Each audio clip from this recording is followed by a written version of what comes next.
Aujourd'hui,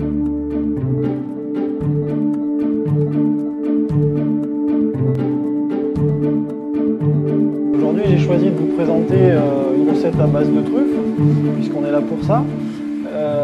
Mais j'ai choisi de l'associer à des produits très simples, usuels, qui sont donc la volaille fermière et son œuf. Donc l'œuf et la poule issus de la même ferme. Donc on va essayer de traiter ces produits d'une manière un petit peu particulière en utilisant des cuissons à basse température. En ce qui concerne l'œuf, on va utiliser une cuisson également douce qui sera donc à 65 degrés pendant 1h15 et qui va permettre donc au jaune d'œuf d'avoir une texture très crémeuse, très soyeuse, chose qu'on ne pourrait absolument pas obtenir en utilisant une technique plus traditionnelle. Donc puisqu'on est un petit peu en fin de saison de la truffe, début mars, j'ai choisi d'associer mon plat donc aux premières asperges de pays, puisqu'on a la chance d'avoir les premières asperges. Donc ça va nous permettre d'apporter de la fraîcheur au plat en plus. C'est une jolie façon, à mon avis, de traiter la truffe en fin de saison. Le poulet a été donc préalablement désossé. Donc je vais parer le morceau correctement de manière à avoir un joli rectangle le plus régulier possible. Et on va pouvoir former notre petite ballotine. Je prends un morceau de papier film.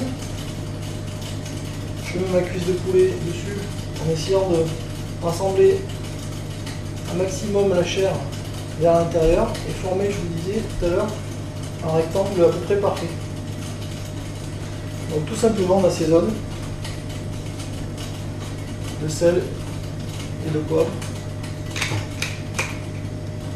On va rajouter un morceau de foie gras cru. On va prendre dans un bol, une tranche relativement épaisse comme ça. On va la recouper en deux dans le sens de la longueur. Et tout simplement, on va venir la disposer bien au centre de notre cuisse.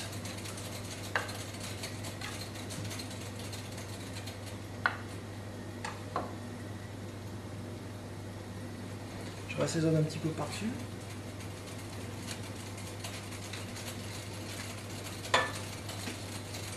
Et là donc je vais former la ballotine le plus serré possible, de manière à avoir quelque chose de vraiment parfaitement rond et qui se tienne bien à la cuisson. Voilà. On serre bien la chair, on rabat le film par-dessus comme ça. On essaie de faire le vide d'air au maximum, de manière à ce qu'il n'y ait pas de bulles et que la cuisson soit la plus uniforme possible.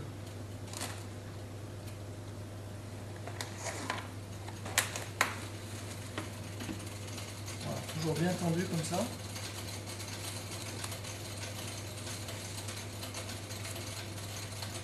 Donc cette ballotine, je vais la prendre, je vais la mettre dans une poche sous vide et dans le four mix donc avec une sonde à cœur. Donc voilà une sonde, hein, ça se présente comme ça.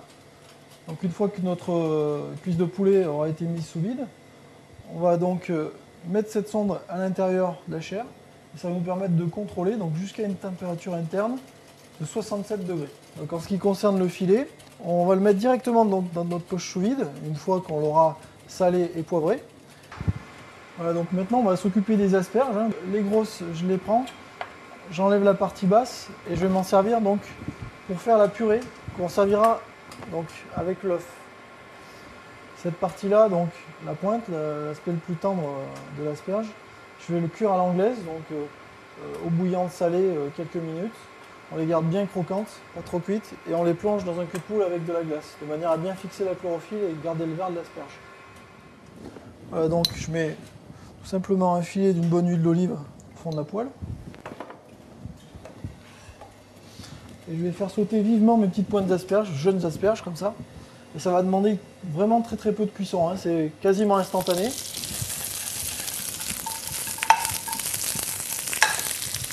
Toujours pareil, un petit peu de sel, un petit peu de poivre.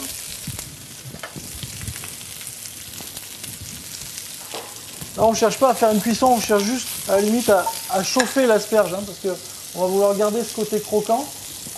Donc si on cuit trop, on va ramollir l'asperge et ça sera dommage pour la recette.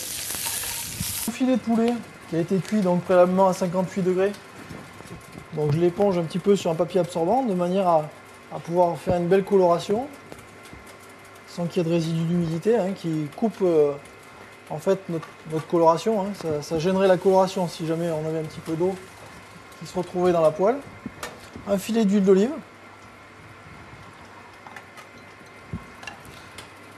Et là, je vais venir marquer donc le filet sur la peau.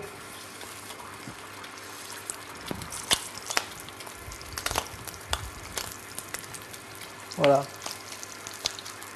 Alors on va colorer vivement, mais quand même pas trop, de manière à ce que ça serait dommage qu'on vienne maltraiter la chair alors qu'on lui a donné apporté tellement d'attention au départ en faisant une cuisson à basse température. Donc on va juste venir croustiller un petit peu cette peau. Et au dernier moment, on va retourner le filet, l'arroser un petit peu avec son jus de cuisson. Et ce sera terminé. On va tailler une belle tranche dedans et on va pouvoir attaquer notre dressage. Il y aura un petit jus qui va accompagner notre volaille. Donc très simplement, on a pris les carcasses de volaille qui ont servi à faire le plat. On les a concassées. On les a donc fait caraméliser avec une petite garniture aromatique dans un rondeau. Donc on a vraiment cherché à faire une caramélisation la plus brune possible. Et on a mouillé tout ça à l'eau. Donc garniture oignon, carottes, gousse d'ail écrasée. Et on a fait réduire ça toute la matinée, jusqu'à obtenir donc un jus très concentré, hein, on appelle ça un jus corsé, voyez, et qui arrive à cette texture nappante comme ça. Et là, pour accompagner notre volaille, ça va vraiment être quelque chose d'agréable. Donc là, j'ai ma cuisse de poulet qui est cuite. Donc il y a un petit jus résiduel, hein, bien sûr, autour de notre papier film. Donc rien n'empêche de s'en servir pour terminer notre jus que l'on va servir avec la volaille. Voilà, tout simplement en faisant couler comme ça. Et ça va venir encore nourrir notre jus, lui apporter un petit peu de profondeur. Voilà, donc la truffe, hein, puisqu'on est là quand même pour ça aussi. Et on va venir la hacher, tailler une brunoise très très fine, on va dire. Et ça, donc je vais venir le mettre dans mon jus. Plutôt au dernier moment, hein, on ne cherche pas à cuire la truffe, c'est juste une petite infusion minute. Donc là on est en fin de saison, moi j'aime bien travailler la truffe en fin de saison parce que souvent elle est très mûre, elle est très parfumée, elle n'est pas souvent très jolie à l'œil, mais c'est pas pour autant qu'elle n'a pas de parfum, et même des fois bien au contraire. Je la mets directement dans mon jus. Et là on va avoir vraiment un jus de poulet corsé avec un parfum de truffe. Vous voyez déjà là.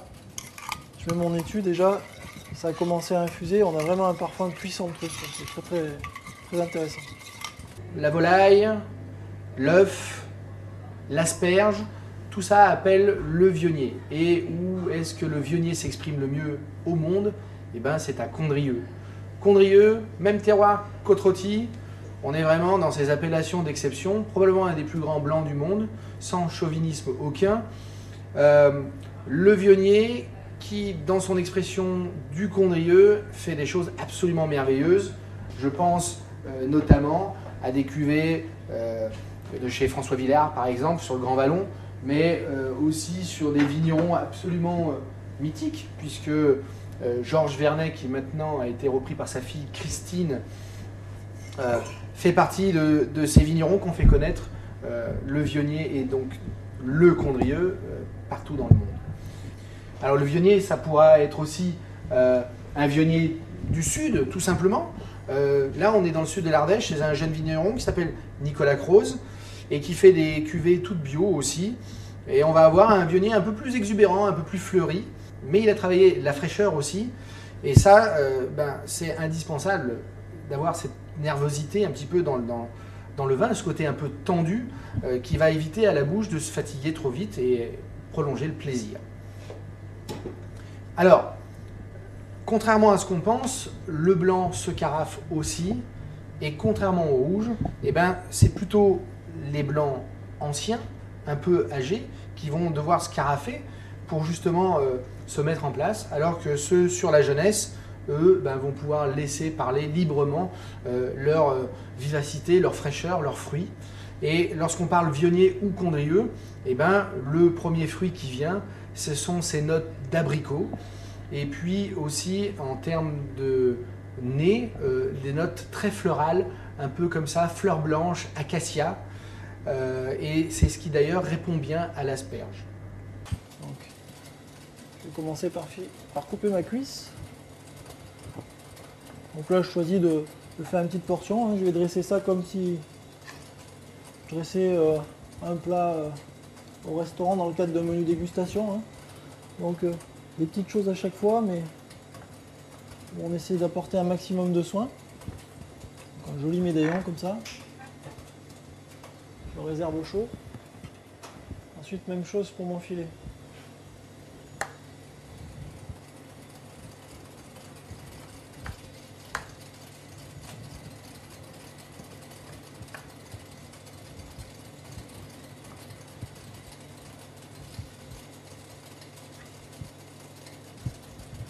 Donc le dressage, je vais commencer par mettre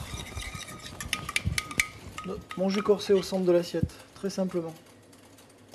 Je vais prendre ma cuisse, je vais la passer légèrement comme ça, la laquer dans mon jus. Et ça va vraiment venir trancher justement avec la belle cuisson moelleuse.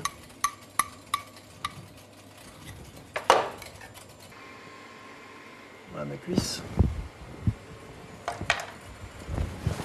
Ensuite, je vais venir disposer mon filet dessus.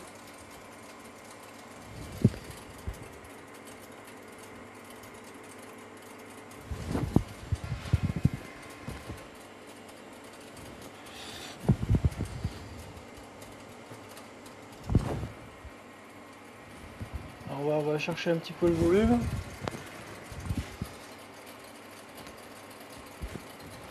On va essayer de rendre notre dressage un petit peu vivant et frais, printanier.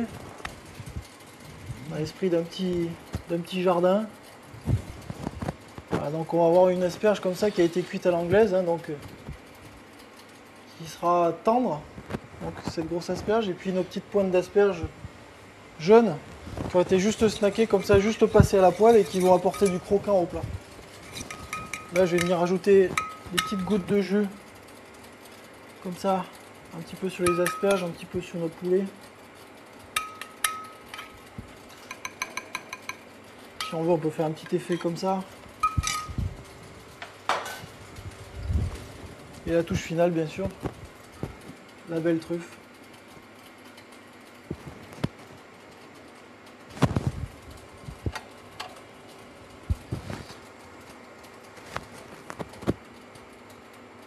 On est généreux, donc on va en mettre un peu plus. Voilà. Et je pense qu'il n'y a pas besoin de grand chose d'autre.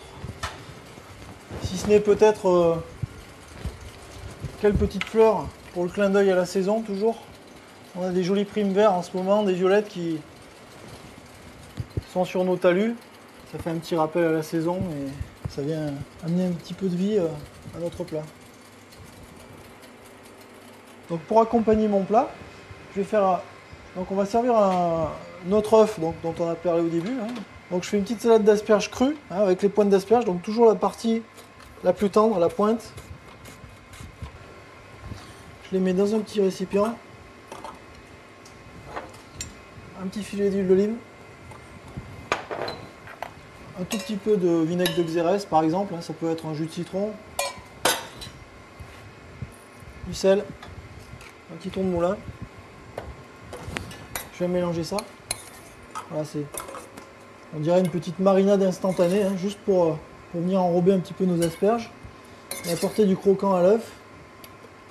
Je prends ma purée d'asperges donc que j'avais faite, on se rappelle, avec les queues de mes asperges cuites à l'anglaise. Je prends mon œuf. Alors là, il ne faut pas avoir peur, c'est pas fragile, hein.